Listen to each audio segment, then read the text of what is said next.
Neighbors. Life's an everyday adventure. That's my philosophy. I woke up this morning feeling a little confused. There was a bird chirping just outside my window in my dream, and I could still hear him when I woke up. It was such a happy sound that I just sat there and listened to the bird. He had a lot to say this morning. I bet he was telling a great story about how he got away from a cat that was chasing him.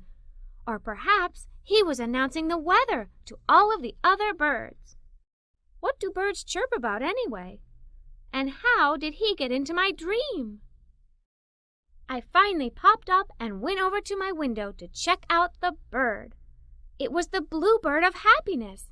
Well, that's what I call him because he's always around and he always makes me happy every time I see him. I wondered if he lived around here. My toes were tingling happily in my moccasins as I went downstairs to chat about the bird with my parents. "Good morning," I said, almost singing. "I wonder if you know anything about the bluebird in the backyard." My parents lowered their papers and shook their heads no. As I sat down to eat my breakfast, I told my parents that I noticed the bluebird quite often around the house and that his chirping woke me up this morning. I also asked them if they knew what birds chirped about and where they usually lived. Miss Molly, these are excellent questions, but I am not sure we have answers for you. Perhaps when Marco comes over today, you both could birdwatch and see if you can discover what he might be chirping about or where he lives," my father said with a smile. My father was full of super ideas. I thanked him, then ran back upstairs to prepare. I gathered some of my usual investigating tools: a magnifying glass, some paper and markers, and a ruler. I also grabbed a blanket and some snacks and put everything in my backpack. I was ready. When Marco arrived, I told him about the bluebird and asked if he wanted to go bird watching with me in the backyard. He thought it was a great idea, and off we went. We set up the blanket, sat down, and waited. There were a lot of birds flying around, but we didn't see the bluebird. Then, finally, the bluebird darted by and stopped on a tree branch and chirped. Then he flew to another branch and did the same thing. Marco and I tried to figure out what he was saying. I think he's calling all the other birds for a town meeting," Marco said energetically. "Maybe he is running for president and making a speech," I quickly responded. Just then, the bird flew to the ground, grabbed a worm, and carried it in his mouth deep into the tree branches. Marco and I got up to try to find where the bird landed. We walked around the tree 3 times before we found it. Wow! The bluebird was indeed happy. He wasn't a he. She was a mama bird, and she was feeding her 3 little baby birds in a nest. We could only see the little tips of their beaks from where we were standing on the ground, but we could tell they were very cute. "The bluebird does live here," I whispered loudly. Then Marco told me that baby birds were called chicks. So we watched the cute little fluffy chicks eating with their mama until we got hungry. I grabbed the snacks out of my bag, and we ate and chatted about our new neighbors.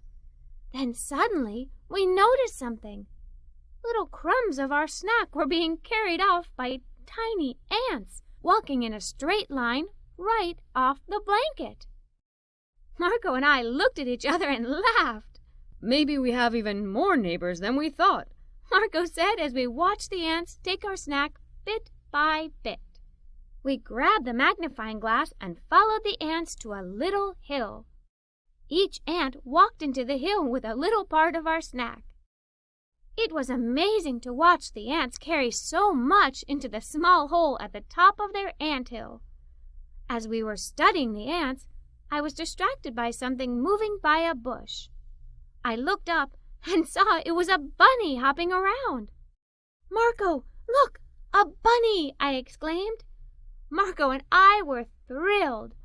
We tiptoed as fast and quietly as we could to see him again, but he was gone. We decided to quickly draw a picture of the bunny so we wouldn't forget what he looked like.